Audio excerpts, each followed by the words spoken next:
ನನ್ನ ಮಗಳು ಫೋಟೋ ತೆಗಿತೀನಿ ಅತ್ತೆ ಪೋಸ್ ಕೊಡಿ ಅಂತ ಹೇಳಿ ಫೋಟೋ ತೆಗಿತಾ ಇದ್ಲು. ಎಲ್ಲಿ ಅಂತ ಹೇಳ್ತೀನಿ. ಎಲ್ರಿಗೂ ನಮಸ್ಕಾರ. ಇದು ಸೀಮಂತದ ವ್ಲಾಗು. ಇವರು ನಮ್ಮಣ್ಣ ಹರ್ಷವರ್ಧನ್ ಮತ್ತು ಅವರ ಶ್ರೀಮತಿ ಸುಜಾತ. ಇವರ ಸೀಮಂತ ಫಂಕ್ಷನ್ ಮಾಡ್ತಾಯಿದ್ದೀವಿ. ನಮ್ಮಣ್ಣ ಅವರು ಮನೆ ಕೂಡ ಕಟ್ಟಿಸಿದ್ರು. ಸೊ ಮನೆಯದು ಇನಾಗ್ರೇಷನ್ ಮತ್ತು ಸೀಮಂತ ಫಂಕ್ಷನ್ ಎರಡು ಒಟ್ಟಿಗೆ ಮಾಡ್ತಾಯಿದ್ದಾರೆ. ಈ ಸೀಮಂತ ಫಂಕ್ಷನ್ಗೆ ನಮ್ಮಣ್ಣ ಅವರು ಪ್ಲೇಟ್ ಡೆಕೋರ್ ಮಾಡಿಸಿದ್ರು. ನೋಡಿ ಎಷ್ಟು ಚೆನ್ನಾಗಿ ಪ್ಲೇಟ್ ಡೆಕೋರ್ ಮಾಡಿದ್ದಾರೆ. ಇದನ್ನು ಮಾಡಿರೋರು ಅಲಂಕಾರ ಪ್ಲೇಟ್ ಡೆಕೋರ್ ಅಂತ. ಯಾವುದೇ ಶುಭ ಸಮಾರಂಭಗಳಿಗೆ ಪ್ಲೇಟ್ ಡೆಕೋರ್ ಬೇಕಂದರೆ ನೀವು ಇವ್ರನ್ನ ಕಾಂಟ್ಯಾಕ್ಟ್ ಮಾಡ್ಬೋದು. ಅಲಂಕಾರ ಪ್ಲೇಟ್ ಡೆಕೋರ್ ಅವ್ರನ್ನ ಡಿಸ್ಕ್ರಿಪ್ಷನಲ್ಲಿ ಟ್ಯಾಗ್ ಮಾಡಿರ್ತೀನಿ, ಕಾಂಟ್ಯಾಕ್ಟ್ ಮಾಡ್ಕೊಳ್ಳಿ.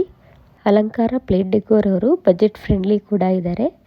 ಈ ಸೀಮಂತದ ಲಾಂಗ್ ವಿಡಿಯೋನ ನಾನು ಯೂಟ್ಯೂಬಲ್ಲಿ ಅಪ್ಲೋಡ್ ಮಾಡಿರ್ತೀನಿ, ದಯವಿಟ್ಟು ಚೆಕ್ ಮಾಡ್ಕೊಳ್ಳಿ.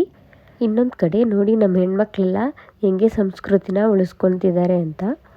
ಅರಿಶಿನ ಕುಂಕುಮ ಕೊಡೋದಾಗಿರ್ಬೋದು ಅಥವಾ ಸಕ್ಕರೆ ಕಡಲೆ ಕೊಡೋದಾಗಿರ್ಬೋದು, ಈ ಥರ ಎಲ್ಲ ನಮ್ಮ ಹೆಣ್ಮಕ್ಳು ಮುತುವರ್ಜಿಯಿಂದ ಮಾಡ್ತಾಯಿದ್ರು. ಇನ್ನೊಂದು ಕಡೆ ಊಟಕ್ಕೆ ತಯಾರಿ ನಡೀತಾ ಇತ್ತು. ಎಲ್ಲರದ್ದು ಊಟ ಆದಮೇಲೆ ನಾವು ಸಹ ಊಟ ಮಾಡಿ, ಗಂಡು ಮಕ್ಕಳು ಕೊನೆ ಪಂಕ್ತಿವರೆಗೂ ಊಟ ಬಡಿಸಿ ಪಾಪ ಸುಸ್ತಾಗಿದ್ದರು. ನಾವ್ಯಾಕೆ ಅವ್ರಿಗೆ ಊಟ ಬಡಿಸ್ಬಾರ್ದು ಅಂತ ಹೇಳಿ ನಮ್ಮ ಕಸಿನ್ಸ್ ಎಲ್ಲ ನಾವು ಸೇರಿಕೊಂಡು ಅವ್ರಿಗೆ ಊಟ ಬಡಿಸಿದ್ವಿ.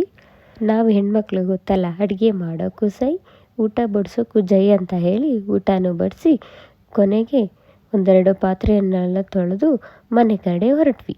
ಈ ಥರ ಎಲ್ಲ ಫಂಕ್ಷನ್ನಲ್ಲೂ ನಿಮಗೆ ಹೆಲ್ಪ್ ಮಾಡೋ ನಿಮ್ಮ ಕಸಿನ್ಸ್ನ ಟ್ಯಾಗ್ ಮಾಡಿ.